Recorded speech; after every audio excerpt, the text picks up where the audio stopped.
उस गांव में सबसे बड़ा धनवान लेकिन परम महाकंजूस भोजाराम सेठ रहता है। उसके पास करोड़ों रुपए की संपत्ति और नगद होने के बावजूद पैसा खर्च करने की बात आते ही जैसे उसकी जान पर बनाती। वह दिन भर गांव वालों के सामने परम दरिद्र होने का नाटक करता, फटे पुराने कपड़े पहनकर केवल दाल और सूखी रोटी खाता। अरे अरे मेरे पास 1 रुपया भी नहीं है, ऐसे झूठ बोलकर सबको बेवकूफ बनाता।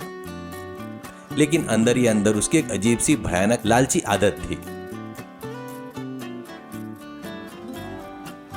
वह हर रोज आधी रात को 12 बजे ही गांव के किनारे जा कोई नहीं रहता, अपने बगीचे की एक छोटी सी पुरानी झोपड़ी के पास चुपके से आता था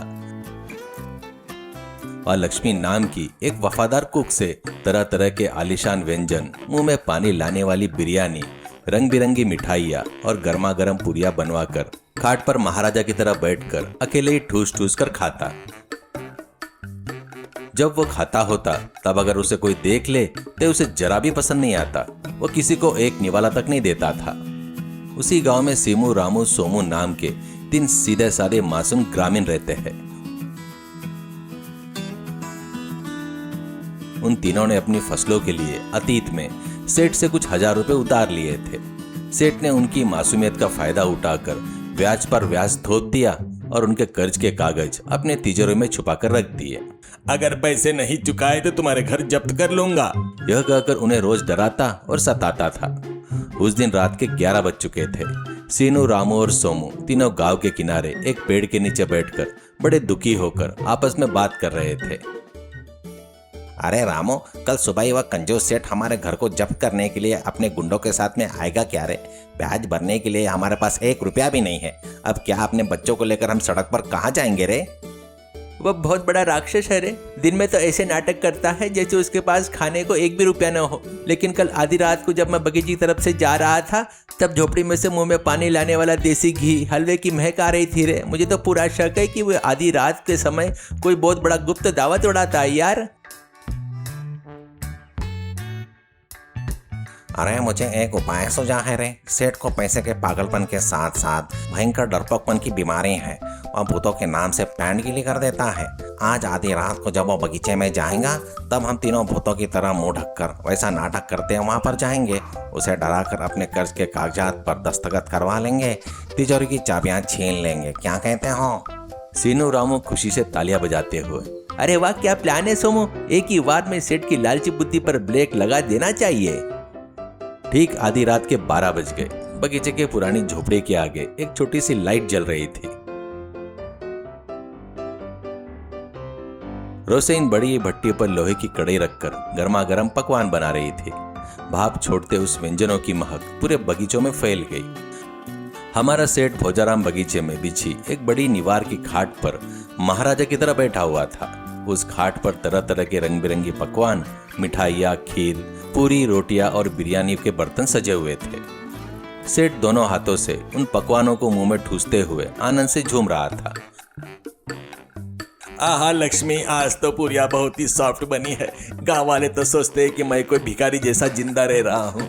उन बेवकूफों को क्या पता कि रात के समय यह भोजाराम कैसी दावत उड़ाता है। किसी को एक निवाला दिए बिना, किसी को 1 रुपया भी दिए बिना ऐसे ठाट बाट से भोग लगाने का मजा ही कुछ। अरे रे बाबा, जल्दी से वह हलवा भी इधर लेकर आओ। जी सेठ जी, आपकी इस कंजूसी और निष्ठा के लिए तो भगवान को आपको कोई अवार्ड देना चाहिए। सेठ मजे से खा ही रहा था। अचानक बगीचे में मौजूदा बरगद के पेड़ की डालियां हवा में भयानक रूप से हिलने लगी।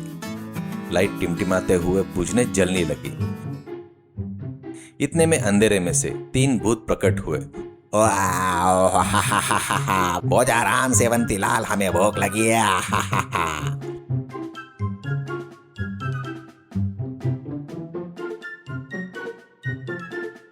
वो भयानक आवाज सुनते ही खाट पर बैठे सेठ के गले में पूरी अटक गई।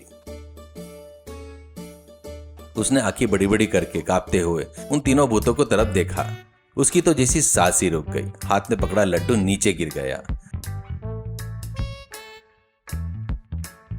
अरे बाप रे, कौन हो तुम लोग? इस आधी रात को मेरी दावत के पास क्यों आए हो? लक्ष्मी देखो, भूत आ गए, मुझे खा जाएंगे क्या? अलग हटो, दूर चले जाओ। सिनू भूत भरी आवाज में। भोजाराम, हम भूखे भूत है। तो रोज इतने सारे लोगों के हिस्से का खाना अकेले ही टोसता है और सबको ब्याज के नाम पर सताता है ना, इसलिए आज हम तुझे चबाकर निकल जाएंगे। हाँ, तेरे सामने रखी वो बिरयानी, पूरी और मिठाइयाँ देखकर तो हमारे मुंह में पानी आ रहा है। पहले तुझे मारेंगे, फिर ये सारे पकवान खाएंगे। सेठ रोते हुए खाट से उतरकर हाथ जोड़ते हुए, अरे बाप रे भूत महाराज, पुण्य लगेगा, मुझे मत मारो। मेरा मांस बहुत सख्त है, आपको जरा भी स्वादिष्ट नहीं लगेगा। ये देखो, अगर आपको भूख लगी है तो मेरे सामने रखे सारे पकवान आप ही खा लो, मुझे कुछ नहीं चाहिए। आप नीचे बैठकर आराम से पेट भरकर खा लो, लेकिन मुझे जिंदा छोड़ दो रे बाबा। ओहो, तो तू हमारी इज्जत करके हमें दावत दे रहा है? ठीक है, तो उस खाट पर बिना हिला डुला बैठा रहे, हम नीचे बैठकर खाएंगे। अगर तू एक कदम भी आगे बढ़ाया तो तेरी जान हवा में उड़ जाएंगी, ध्यान रखना। यह कहकर तीनों भूतों ने नकाब उतार दिए। सेठ उन्हें देखकर हैरान हो गया। यहाँ देख रहा है, हम अभी अभी तेरे कर्ज के बोझ से तंग आकर आत्महत्या करके मरे हैं। खाते वक्त तू डरे ना, इसलिए हम इंसान के रूप में आ गए। अगर नहीं चाहिए तो बोल, फिर से भूत बन जाते हैं। यह सुनकर सेठ और भी डर गया। लक्ष्मी ने डरते डरते उन्हें प्लेट दी। तीनों मिलकर सेठ की खाट पर रखे बिरयानी के बर्तन, पूरी के टोकरियां और मिठाई के थाल नीचे उतार कर बड़े चाव से और चाटे लेकर पेट भरकर खाने लगे। सेठ खाट पर कांपता हुआ बैठ गया।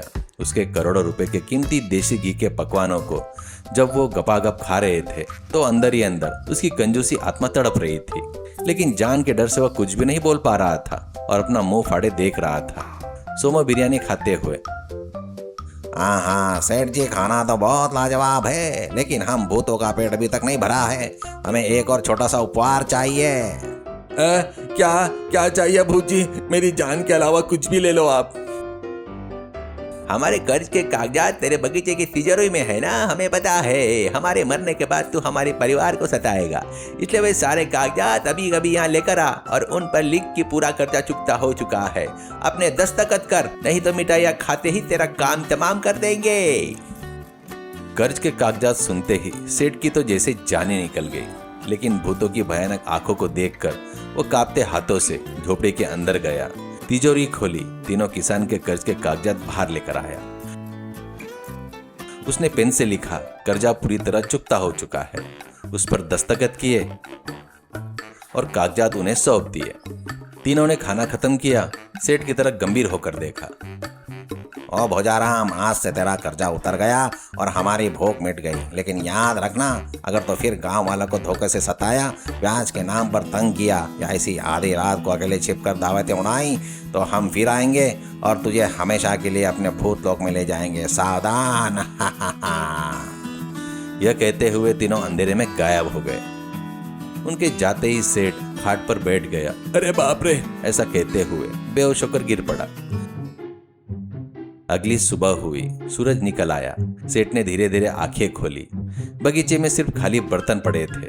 उसने जल्दी से उठकर अपनी जेब टटोली। कर्ज के कागजात गायब थे, लेकिन वह खुद को जिंदा पाकर ईश्वर का शुक्रिया अदा करने लगा। उस दिन के बाद से कंजूस सेठ ने अपनी कंजूसी और लालच की बुरी आदतों को पूरी तरह से छोड़ दिया।